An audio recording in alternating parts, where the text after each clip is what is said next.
So my next upload for today is basically with regard to the issues surrounding hate crime and medical incompetence. As you've seen throughout these uploads, the changing features, the swelling, and the description I've relayed on these uploads with the skeletal damages that I've incurred due to the harassment that I've experienced and whatnot that has, the violation of bodily integrity and whatnot that's been happening throughout this entire ordeal. And that's after even before, during, and after birth. And that's since 2015. So the medical incompetence is one aspect of all of this. And I've just mentioned there about the issue of how, like, in current accommodation, I'm getting an eviction and how, basically not on any valid grounds and basically against regulations. This is the vendetta that's occurring in Tralee County, Kerry. But the most serious aspect of all of this is the violation of spirituality. And in 2016, 2017, my personal, private spiritual life was exposed, and my light body was very severely damaged, as is obvious with, you know, what harm was caused. So, as I've said, since 2006, I've been working in the fellowship, and I've been voluntarily contributing positively to society in different agencies, and prior even to 2006 with the President's Award. So, all of these positive contributions to society have been negated and disrespected because of hatred. And these individuals that are responsible for this entire mess in this community and the damage done to my career, my role, my purpose, my family life as, a mother, whatnot, all of those positions that a woman works for and achieves have been disrespected and defamed. The very serious aspect of all of this is when working voluntarily in whatever capacity with individuals that have experienced similar circumstances like I have with regards to sexual assault and harassment and whatnot, helping people with those kind of experiences, and then to be currently experiencing what I'm experiencing without the supports or services that I'm entitled to, doesn't say much for justice in this country. Um, it's very serious to not have the supports and advocacy and security that I'm entitled to because of individuals that are preventing intentionally due to their narcissistic and egotistical agendas. It's very damaging what these people have said since 2005, but it's even more so damaging what they've done since I've given birth. This is what is occurring, and to feel so wronged in 2020 after positively contributing to other people's lives and not having harmed other people to the extent that I've been damaged by this country and by the government is a very poor reflection of this country, and it doesn't say much for the future and for women's futures either, that this could actually be happening. But this is what is occurring.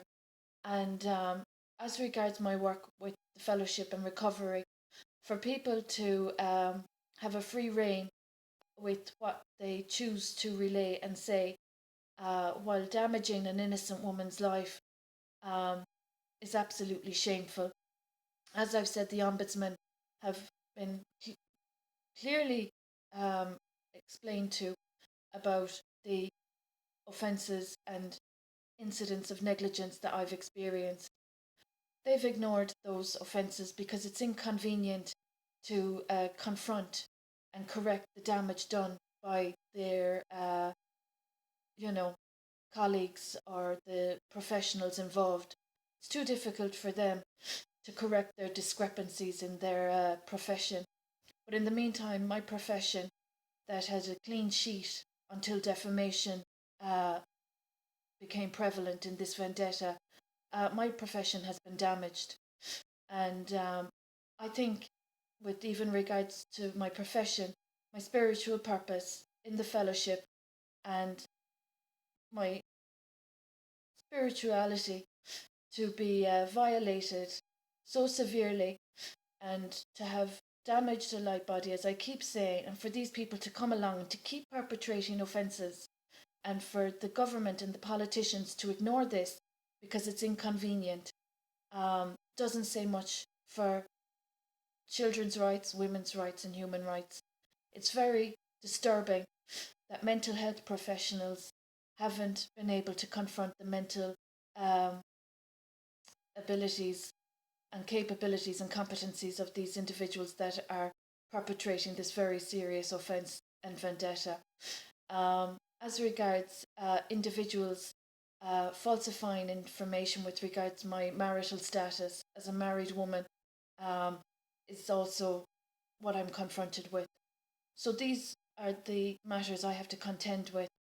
And the issue about other people um, disliking or hating a person without knowing them and portraying falsehoods and causing this amount of damage and loss doesn't say much for the professionals involved in this matter.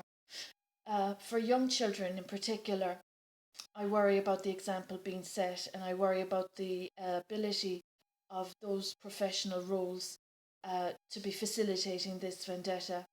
So these are the concerns I have. But worst of all, as a citizen that has facilitated other people's progress and recovery and education, to be in this situation without what I'm entitled to being respected or being provided is not only irrational and highly insulting, but for people to be turning a blind eye to this matter, um, one would wonder what way the future of Ireland will be when people collectively abuse people power and the concept of people power and the progress that they think that they're achieving based on such damaging offences.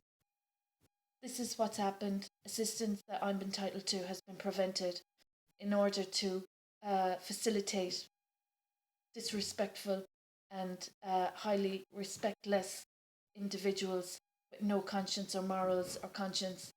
And that's highly worrying, because that kind of behaviour, for young people to be seeing that and to be listening to what I'm experiencing, is also very worrying for them, I'm sure. This is, destruction of innocence, to corrupt an innocent mind, and to set such a bad example as this entire vendetta in this town and county is, relaying to young people's, impressionable minds, is a concern for me as a teacher. But as regards my physical ailments that I've been treating on my own due to medical incompetence, um, this is what's going on. So this is hate crime. It's irrational, it's morbid, and the amount of damage is done is quite serious. If there was a justifiable cause, I could, take it on the chin. But there has been no rational, justifiable reason for the financial theft and abuse that I've experienced, or the property theft, or the defamation. So that's how sick the people, um, sick a situation these people have caused.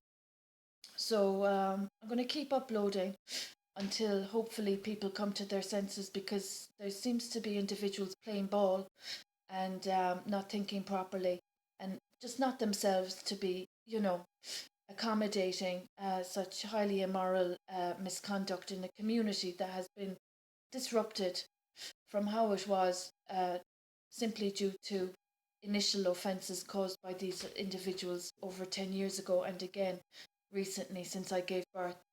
So, hate crime, this is what it is.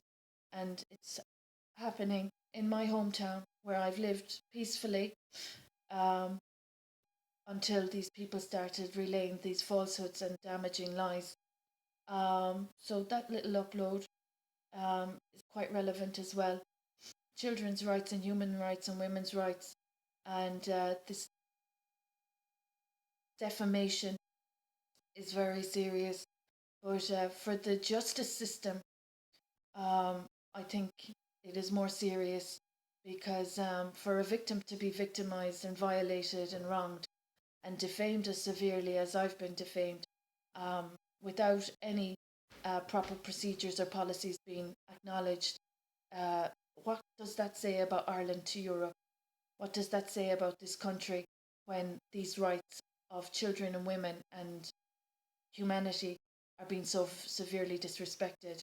So I hope that Europe is aware of how serious a situation has been caused for this county and country, and I hope that they have the bravery, courage, and wisdom to confront the violators and wrongdoers and guilty culprits in Tralee, County Kerry.